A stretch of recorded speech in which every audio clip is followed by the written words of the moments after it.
परम शांति में आज ब्रह्म, पर ब्रह्म मतलब संपूर्ण ब्रह्म अवस्था किसकी होती है? आजकल कई लोग कहते हैं ना पर ब्रह्म परमेश्वर, तो आत्मा की निराकारी स्टेज संपूर्ण ब्रह्म, निराकारी स्टेज ही संपूर्ण होता है। कई आत्माएं, जैसे कई लोग तो मानते ही नहीं है कि निराकारी आत्मा की स्टेज होती है, निराकारी दुनिया होती है। जैसे कबीरपंथी हैं तो वो निराकारी स्टेज को नहीं मानते, पूर्ण ब्रह्म निराकार नहीं है।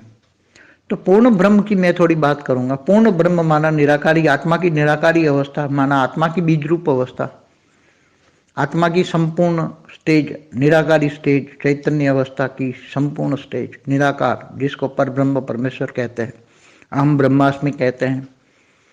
तो आत्मा की निराकारी स्टेज वाली आत्माएं जो हैं, वही संपूर्ण पूर्ण ब्रह्म को, जो परम पद, वही पूर्ण ब्रह्म स्वरूप निराकारी स्टेज, बीज रूप अवस्था, आत्मा की अनादि अवस्था।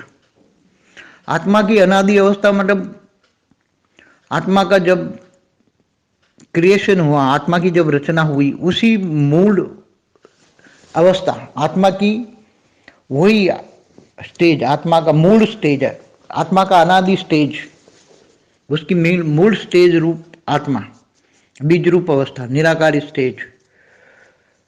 तो आत्मा जैसे शिव की आत्मा है, चाहे 104 कला की शिव की आत्मा, तो निराकारी स्टेज में वो परम धाम में होती है, तब वो पर ब्रह्म होती हैं।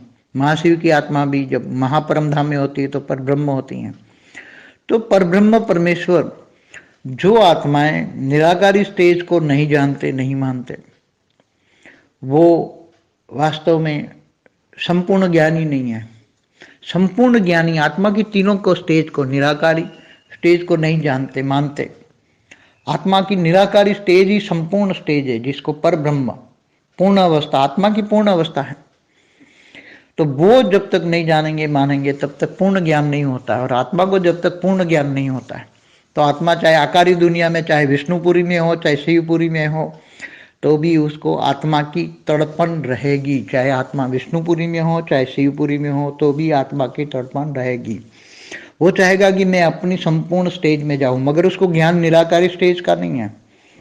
जब तक निराकारी स्टेज का ज्ञान नहीं है और वो विष्णु को मान के चली गई, आत्मा यहाँ से विष्णु मान के विष्णुपुरी में चली गई, कोई शिव को मानकर शिव शक्तिपुरी में चली गई ऊपर के, मगर उसको निराकार का ज्ञान नहीं है, पर ब्रह्म परमेश्वर का ज्ञान नहीं है, तो वो आत्मा में तो अंदर से तड़पन होती है और कमी महसूस होती है कि मेरे आत्मा में कमी है, मुझे कुछ चाहिए, और कुछ चाहिए, और कुछ चाहिए।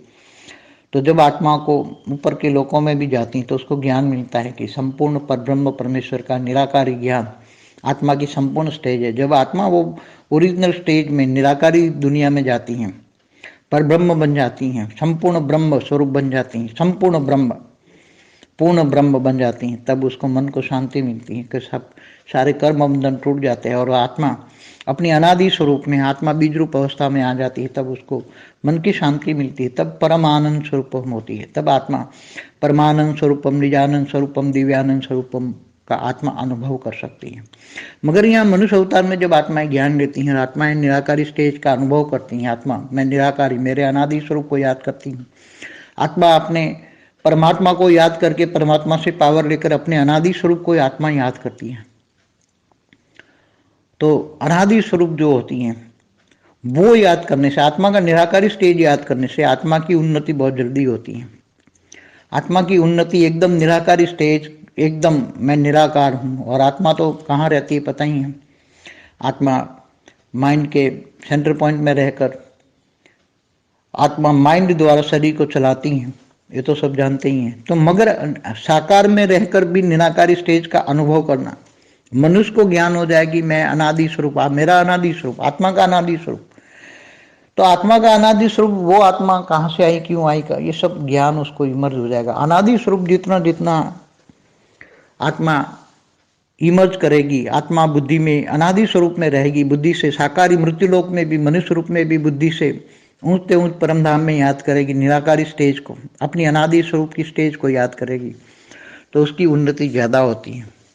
इसलिए आत्मा का निराकारी स्टेज या पर ब्रह्म परमेश्वर का स्टेज, निराकारी स्टेज ही संपूर्ण स्टेज है।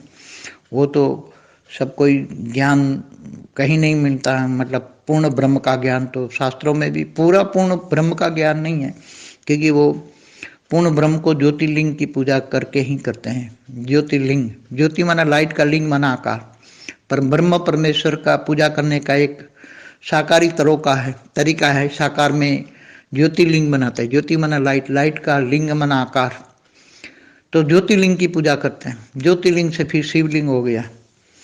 तो ये ज्ञान बदलता रहता है, हमेशा ज्ञान भी परिवर्तन होता रहता है, ज्ञान की स्टेज बदलती रहती है। जैसे जैसे काल चक्र घूमता है, काल माना समय का चक्र घूमता है, ऐसे ऐसे ज्ञान का भी परिवर्तन होता रहता है। ज्ञान हमेशा परिवर्तन धरती पर होता ही रहता है। आज जैसे पुराना ज्ञान और आज नया ज्ञान, नई दुनिया के लिए नया ज्ञान चाहिए, नई दुनिया के लिए नया ज्ञान चाहिए। आज दुनियाओं में चाहे लौकिक अलौकिक ज्ञान कितने बढ़ गए, कितने प्रकार के लौकिक ज्ञान है, इसी तरह अलौकिक ज्ञान, पारलौकिक ज्ञान, फिर एकदम अनादिकाल का ज्ञान, अनादिकाल। तो ये सब पूर्ण ब्रह्म की एक बात है। परम शांति।